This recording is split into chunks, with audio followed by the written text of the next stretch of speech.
Welcome to the Titan Tar channel. Today we have a topic to discuss about Russian advances in Chasov Yar that could seal the fate of Ukraine. Don't miss the chance to join us and share your opinions with us by subscribing and liking to grow our community. Become a member of our channel and evolve your rank. The situation of the Ukrainian armed forces has deteriorated alarmingly in another sector of the front, specifically in the Chasov Yar area. There, units of the Russian armed forces managed to break through the Ukrainian defenses, advancing both towards the city and towards the south. This Russian progress creates the necessary conditions for enveloping the troops defending Chasov Yar, increasing the risk of encirclement of these forces. Western experts confirm that the situation has worsened considerably for the Ukrainian armed forces in this area in recent days. A German reporter who has been covering the conflict reports that the Russian army has advanced at least 2.5 kilometers west of the Seversky Donetsk-Donbass Canal towards Chasov Yar. This shift in the front line signals a significant change in the dynamics of combat in the region. In addition, a report from Western sources indicates that the Seversky Donetsk-Donbass Canal can no longer be considered an effective defense line for Ukrainian forces. The loss of this strategic position may result in the loss of control over Chasov Yar in the near future, since the defense line along the canal in the area has ceased to exist, increasing the vulnerability of Ukrainian troops. This prospect is particularly worrying for both the West and the authorities in Kyiv, given that Chasov Yar represents a dominant elevation in the region. The capture of this city would allow the Russians to control a vast swath of territory, including the important agglomerations of Slavyansk and Kramatorsk. The fall of Chasov Yar could therefore seal the fate of Ukrainian forces in nearby Konstantinovka. In light of this situation, Russian troops have adapted their offensive tactics, opting to move in small groups. The deputy commander of the 5th Separate Assault Brigade shared this information via a Ukrainian channel. The assault detachments have radically changed their approach, no longer attacking in large units.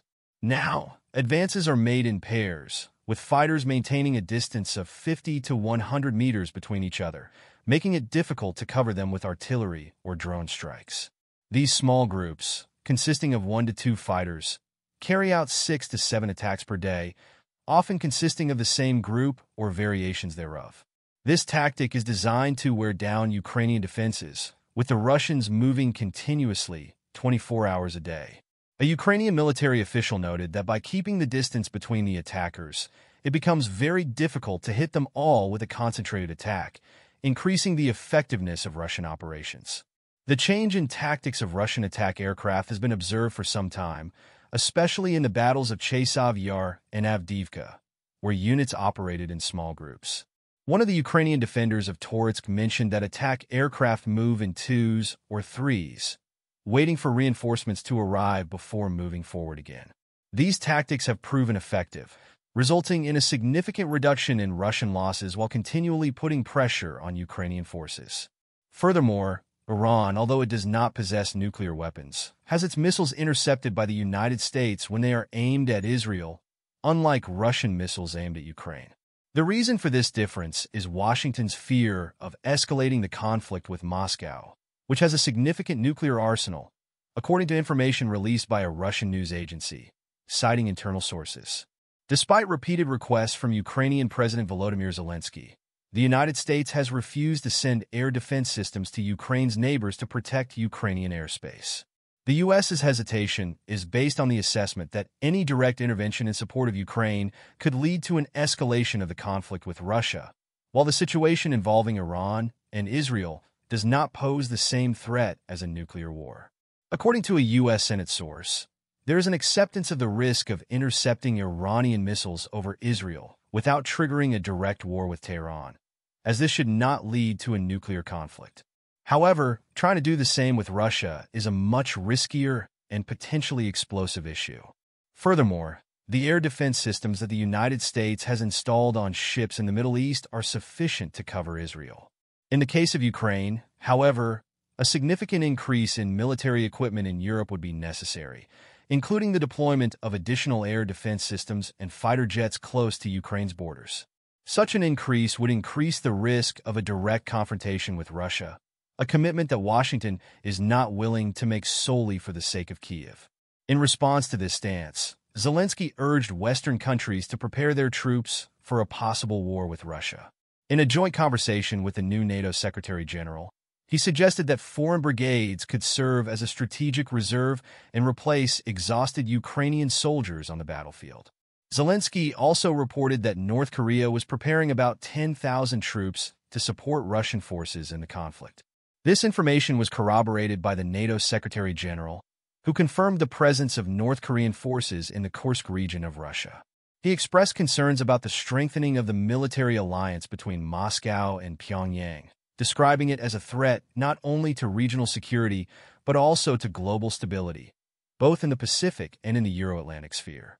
NATO's Secretary General has called on Russia and North Korea to immediately halt their joint military actions, warning of the risks of increasingly close military cooperation between the two countries and its possible impact on international security. And the difficulties in supplying weapons from Western allies have forced Ukraine to seek internal alternatives to sustain the war against Russia.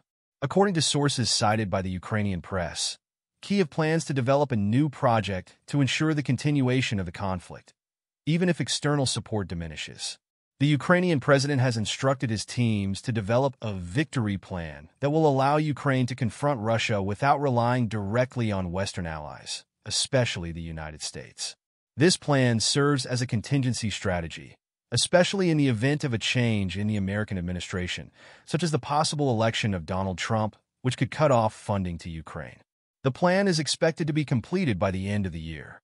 Although the details remain confidential, it is already known that the new strategy will impact all spheres of the country, not just the military.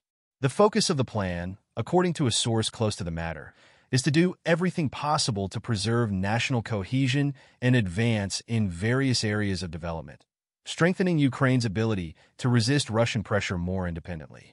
Zelensky previously tried to present a victory plan to the West, but his proposal failed to gain support. The reason is that the plan merely consolidated Kyiv's already known demands, without introducing any new ones that could secure greater external support. Zelensky is now seeking to devise a new approach to the conflict, driven by his reluctance to negotiate with Moscow, since Russia would likely reject any conditions favorable to Ukraine and, in practice, Kyiv has no way of imposing them. Furthermore, Zelensky understands that an immediate end to the conflict, without a clear victory, could mean not only a military defeat, but also the end of his political career, with all the consequences that this would entail for his leadership and influence in the future. Don't forget to subscribe to our channel, like the video, and share it with your friends.